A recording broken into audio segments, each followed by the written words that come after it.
Hi, I'm Jonathan Leeman. I'd like to invite you to this year's Just Gospel Conference. One of the things we're going to be thinking about is how can churches disciple their members, teach their members to act faithfully and biblically in any political environment, whether the culture seems to be more or less antagonistic to the gospel.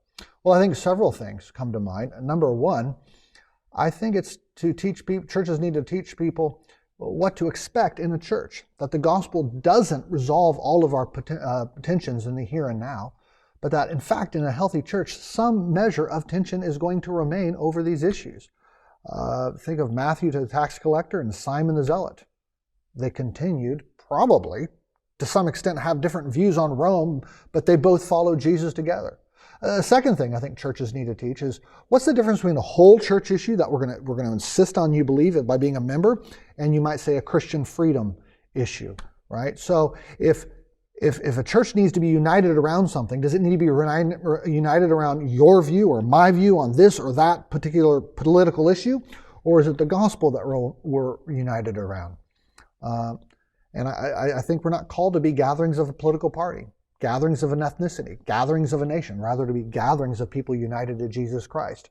So how do we distinguish whole church issues, you might say, from Christian freedom issues? I think another thing churches should be discipling their members in is what is government and what is justice. God's throne is a throne of justice, and so we need to teach people how to think about that. And then, of course, we want to talk to them about what does it mean to welcome the brother or sister with a weaker conscience. Think about everything Paul says in Romans 14 on those issues, those disputable matters, he calls them, where Christians are going to disagree. Well, what counts as a disputable matter and what doesn't?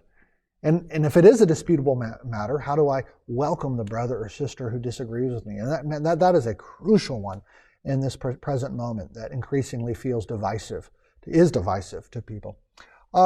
Fifth, we need to learn what does it mean to love our neighbor as ourselves.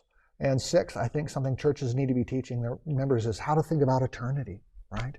Not that being heavenly minded makes us no earthly good, but that being heavenly minded both enables us to pour ourselves out now because we're not trying to hold on to anything now and truly seek the good of our neighbor, but also being heavenly minded, being eternally minded, helps things fall into the right perspective, come into the right weight.